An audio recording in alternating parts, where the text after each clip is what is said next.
Kerajaan Tarumanagara salah satu kerajaan Hindu-Buddha tertua di Nusantara yang dulunya super kuat, tapi seperti roda yang berputar nggak ada kekuasaan yang abadi. Di pertengahan abad ke-7, tepatnya setelah masa pemerintahan Raja Linggawarman, Tarumanagara yang perkasa mulai menunjukkan tanda-tanda kemunduran. Kekuatannya perlahan-lahan meredup. Nah, di tengah situasi ini, naiklah seorang raja baru, namanya Prabu Tarusbawa. Dia ini raja terakhir Tarumanagara. Mungkin karena merasa pusat kekuasaan yang lama udah nggak strategis lagi, atau mungkin ada alasan lain, Prabu Tarusbawa mengambil keputusan besar, memindahkan ibu kota kerajaan ke Sundapura. Keputusan ini ternyata jadi bumerang. Wilayah-wilayah lain yang jauh dari pusat kekuasaan baru ini jadi merasa kayak anak tiri kurang diperhatikan dan diabaikan. Dan dari sinilah, bibit-bibit perpecahan mulai tumbuh. Di wilayah timur, di daerah yang kita kenal sekarang sebagai Ciamis dan sekitarnya, ada seorang tokoh yang sangat berpengaruh. Namanya Wre Tikandayun. Beliau ini bukan orang sembarangan. Dia melihat kemunduran Tarumanagara dan perpindahan ibu kota itu bukan sebagai masalah, tapi sebagai sebuah kesempatan. Wre Tikandayun merasa, hey, wilayah kita ini Galuh punya potensi besar. Kita punya sumber daya, kita punya rakyat yang kuat. Kenapa kita harus terus bergantung pada pusat kekuasaan yang makin hari makin lemah dan nggak peduli sama kita? Tekadnya bulat, membebaskan rakyat Galuh dari ketergantungan. Langkah pertama pun diambil. Wre Tikandayun nggak mau main belakang. Dengan gagah berani, beliau menghadap langsung Prabu Tarusbawa di Sundapura. Tapi dia nggak datang dengan tangan kosong. Di tangannya ada kartu ASEAN yang sangat kuat.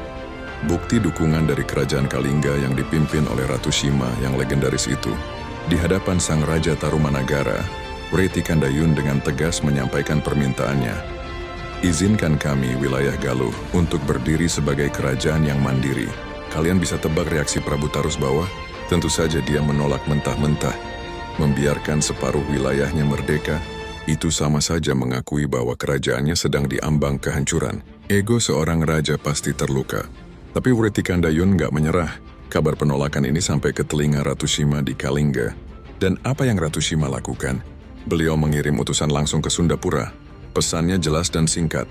Kalingga akan berdiri di pihak Galuh jika terjadi konflik. Ini bukan ancaman kosong. Ini adalah tekanan politik tingkat tinggi. Prabu Tarusbawa langsung pusing 7 keliling. Melawan Galuh yang didukung Kalingga, itu artinya memicu perang besar yang nggak perlu. Perang yang hampir pasti akan dia menangkan. Setelah menimbang untung rugi dan melalui beberapa kali negosiasi yang alot, Prabu Tarusbawa akhirnya sampai pada satu kesimpulan pahit. Dia harus merelakannya. Persetujuan pun dicapai. Wilayah Tarumanagara yang luas itu secara resmi dibagi menjadi 2. Batasnya adalah Sungai Citarum. Wilayah di sebelah barat sungai tetap menjadi kerajaan Sunda di bawah pimpinan Prabu Tarusbawa. Sementara wilayah di sebelah timur sungai, lahirlah sebuah kerajaan baru yang berdaulat. Tahun 69 Masehi catat tanggal ini. Tahun inilah yang menjadi tonggak berdirinya kerajaan Galuh yang mandiri. Wre Tikandayun, sang pemberani yang punya visi, dinobatkan sebagai raja pertama dengan gelar yang gagah, Maharaja Suradarmajaya Prakosa. Beliau menetapkan ibu kotanya di Karangkamulian, yang sekarang ada di Ciamis. Peresmian kerajaan diadakan dengan sangat meriah. Seluruh rakyat Galuh tumpah ruah ke jalan, merayakan lahirnya kerajaan mereka sendiri, merayakan kemerdekaan mereka. Ini bukan cuma soal pergantian kekuasaan, tapi ini adalah kisah tentang keberanian, visi, dan diplomasi cerdas yang berhasil melahirkan sebuah kerajaan baru tanpa pertumpahan darah yang besar. Inilah awal dari legenda kerajaan Galuh. Wre Tikandayun menetapkan Sungai Citarum sebagai batas alami antara kerajaannya dengan kerajaan Sunda di sebelah barat. Beliau naik takhta dengan gelar Maharaja Suradarmajaya Prakosa dan memerintah selama 90 tahun. Bayangin, 90 tahun. Sebuah masa pemerintahan yang luar biasa panjang dan stabil untuk sebuah kerajaan yang baru lahir. Setelah Wre Tikandayun wafat, takhta jatuh ke tangan putranya, yang dikenal dengan nama Prabu Suragana atau Mandi Minyak. Nah, disinilah drama keluarga dimulai. Masa pemerintahan Mandi Minyak yang cuma 7 tahun ini, diwarnai konflik internal yang panas dengan saudara tirinya, Bratasena. Perebutan kekuasaan ini bikin stabilitas kerajaan sempat goyah. Setelah era konflik itu, muncul Raja Sana yang memerintah dari tahun 709 sampai 716 M. Peran Raja Sana ini krusial banget. Dia berhasil meredam sisa-sisa konflik sebelumnya dan fokus memperkuat kembali fondasi kerajaan yang sempat retak. Ibaratnya, dialah sang stabilisator. Selanjutnya, takhta dipegang oleh Purbasora dari tahun 716 hingga 723 M. Di bawah kepemimpinannya, Galuh mengalami kemajuan pesat, terutama di sektor ekonomi. Perdagangan makin maju, pengaruh kerajaan pun makin meluas. Galuh mulai dikenal sebagai kekuatan ekonomi yang patut diperhitungkan. Nah, ini dia tokoh yang paling sering kita dengar namanya, Sanjaya. Sanjaya, yang juga punya nama Rakaian Jambri atau Haris Dharma, naik takhta Galuh pada tahun 723 M. Uniknya Sanjaya ini bukan cuma Raja Galuh, dia juga berhasil menyatukan kembali kekuasaan di Jawa Tengah dan menjadi raja pertama Mataram kuno dari Wangsa Sanjaya. Hebat banget kan? Dia adalah figur sentral yang nggak cuma berkuasa di tanah Sunda, tapi juga jadi tokoh penting dalam penyebaran agama Hindu di seluruh Pulau Jawa. Sepeninggal Sanjaya, estafet kepemimpinan Galuh dilanjutkan oleh Tamperan Barmawijaya. Tugas utamanya adalah menjaga stabilitas yang sudah dibangun oleh Sanjaya, dan dia berhasil melakukannya. Kemudian ada Sang Manarah yang fokus pada pembangunan infrastruktur. Lalu Rakaian Eri Medang yang sibuk mempertahankan kedaulatan dari ancaman luar. Periode selanjutnya diisi oleh dua raja yang memerintah cukup lama, Rakaian Diwus dan Rakaian Wus. Keduanya punya peran penting dalam memperkuat hubungan diplomasi dengan kerajaan-kerajaan tetangga dan juga mengembangkan kebudayaan Sunda. Di masa mereka lah, seni, sastra, dan tradisi lokal berkembang pesat, membentuk identitas yang kita kenal sampai sekarang. Jadi dari sang pendiri yang berani, Vreti Kandayun, hingga para penerus yang membangun ekonomi, menyatukan kekuasaan, dan melestarikan budaya, para raja awal kerajaan Galuh ini telah meletakkan fondasi yang sangat kuat. Mereka bukan sekadar nama dalam catatan sejarah, tapi para arsitek peradaban di tanah Pasundan. Sejarah mereka adalah bukti bahwa jauh sebelum kita ada, nenek moyang kita sudah punya visi yang luar biasa untuk masa depan. Keren banget kan? Nah, hari ini kita nggak akan bahas awal berdirinya atau keruntuhannya, tapi kita akan selami periode yang jarang banget dibahas. Masa pertengahannya, dari abad ke-9 sampai ke-13.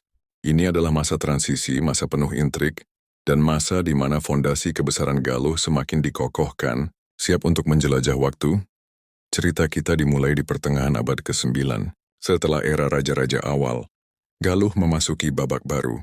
Dimulai dengan Sang Hujung Carian yang bertahta singkat dari tahun 849 Masehi. Masa pemerintahannya mungkin pendek, tapi dialah yang membuka gerbang ke periode ini. Setelahnya muncul Rakaian Gendang, Dewa Sang Hyang, Prabu Sang Hyang, hingga Prabu Ditya Maharaja yang memimpin silih berganti hingga penghujung abad ke-9. Mereka ini seperti para arsitek awal yang membangun panggung untuk apa yang akan datang selanjutnya. Memasuki abad ke-10 muncul seorang raja dengan kisah yang luar biasa unik. Namanya Sang Lumahing Winduraja. Kenapa unik? Karena beliau memerintah dalam dua periode yang terpisah. Periode pertama dari tahun 900 sampai 923 Masehi. Setelah itu tahta diserahkan kepada Sang Lumahing Kreta yang memimpin cukup lama. Tapi setelah Sang Lumahing Kreta mangkat, Sang Lumahing Winduraja kembali naik tahta di tahun 1215 hingga 1033 Masehi. Bayangkan, kembali berkuasa setelah jeda hampir satu abad. Beliau dikenal dengan kebijakan-kebijakannya yang sangat pro-rakyat, terutama dalam mendukung pertanian, yang menjadi tulang punggung ekonomi Galuh saat itu. Setelah era Sang Lumahing Winduraja, panggung sejarah Galuh menyambut salah satu figur paling legendaris. Namanya Rakaian Darmasiksa. Kalau raja-raja sebelumnya memimpin belasan atau puluhan tahun, beliau ini memecahkan rekor. Coba tebak berapa lama? Bukan 50 tahun, bukan 100 tahun, tapi diperkirakan memerintah selama lebih dari 150 tahun. Dari tahun 1033 hingga 1183 Masehi. Tentu saja, angka ini sering jadi perdebatan sejarawan. Ada yang bilang mungkin ini bukan satu orang, tapi gelar yang diwariskan. Tapi naskah Wangsakerta mencatatnya sebagai satu individu. Terlepas dari itu, masa pemerintahan Darmasiksa adalah zaman keemasan dalam hal stabilitas. Kekuasaan Galuh dimantapkan, wilayahnya diperluas dan pengaruhnya semakin kuat.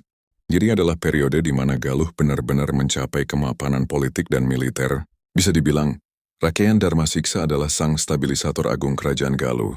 Setelah era Darmasiksa yang super panjang, suksesi kepemimpinan kembali berjalan lebih cepat.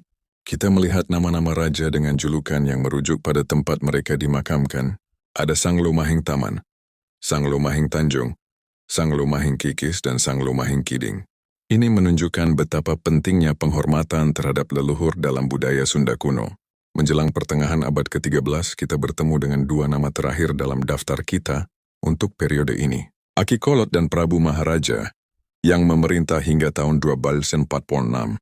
Mereka adalah penutup dari babak pertengahan ini, sekaligus pembuka jalan menuju era baru yang akan menghubungkan Galuh dengan kerajaan besar lainnya, yaitu Pajajaran.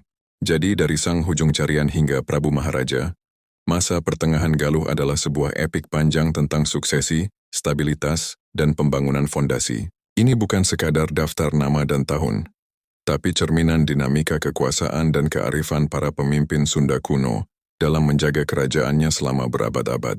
Sejarah mereka adalah bagian tak terpisahkan dari DNA kita hari ini. Ada masa jaya, ada pula masa senja.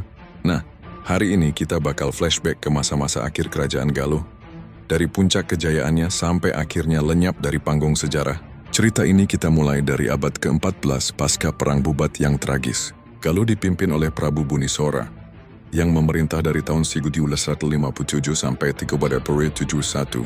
Beliau ini memegang takhta sementara, menjaga kerajaan untuk keponakannya, dan inilah dia sang keponakan, yang membawa Galuh ke puncak emasnya.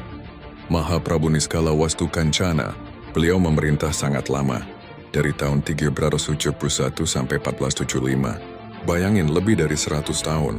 Di bawah kepemimpinannya, Galuh dan Sunda bersatu dalam kedamaian. Rakyat hidup makmur sejahtera, nggak ada kelaparan, nggak ada ketakutan. Perdagangan maju pesat. Pelabuhan-pelabuhan ramai dikunjungi pedagang dari berbagai penjuru.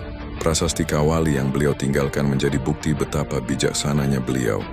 Dengan pesan Pakeun Heubul Jaya Dina Buana, yang artinya, tetaplah jaya selamanya di dunia.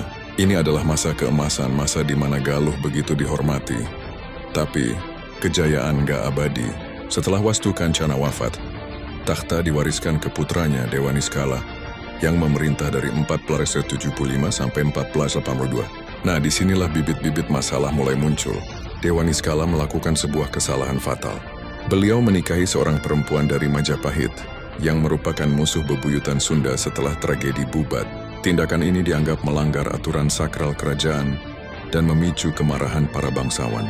Akibatnya Dewa Niskala harus turun takhta. Posisinya digantikan oleh Ningratwangi, yang memerintah dari tahun 1482 sampai 1591. Ini adalah awal dari pergeseran kekuasaan dan ketidakstabilan politik di internal kerajaan. Memasuki abad ke-16, tantangan datang dari luar. Di bawah pemerintahan Jayaningrat dari tahun 1501 sampai 1528, pengaruh Islam dari pesisir utara semakin kuat. Kesultanan Cirebon, yang didirikan oleh Syarif Hidayatullah atau Sunan Gunung Jati, tumbuh menjadi kekuatan baru yang dominan. Akhirnya pada masa ini kerajaan Galuh yang dulunya perkasa harus mengakui kedaulatan Cirebon dan menjadi kerajaan bawahan. Idius adalah sebuah pukulan telak bagi harga diri Galuh. Dan akhirnya kita sampai pada raja terakhir dalam silsilah ini, Maharaja Cipta Sangyang, yang memerintah dari tahun 1528 hingga 1555. Beliau menyaksikan sisa-sisa kemegahan Galuh yang terus terkikis. Puncaknya terjadi pada tahun 1619. Kekuatan baru dari timur yaitu Kesultanan Mataram di bawah Sultan Agung melancarkan invasi besar-besaran. Serangan ini menghancurkan sisa-sisa kekuatan Galuh. Wilayahnya terpecah belah dibagi-bagi, dan status kerajaannya pun resmi berakhir. Dari puncak kejayaan di bawah Niskala Wastukancana, hingga menjadi bawahan Cirebon dan akhirnya hancur oleh invasi Mataram. Begitulah tirai diturunkan untuk kerajaan Galuh, sebuah kisah tentang kejayaan, kesalahan, dan perubahan zaman yang tak terhindarkan. Sejarah yang mengajarkan kita bahwa tidak ada kekuasaan yang abadi,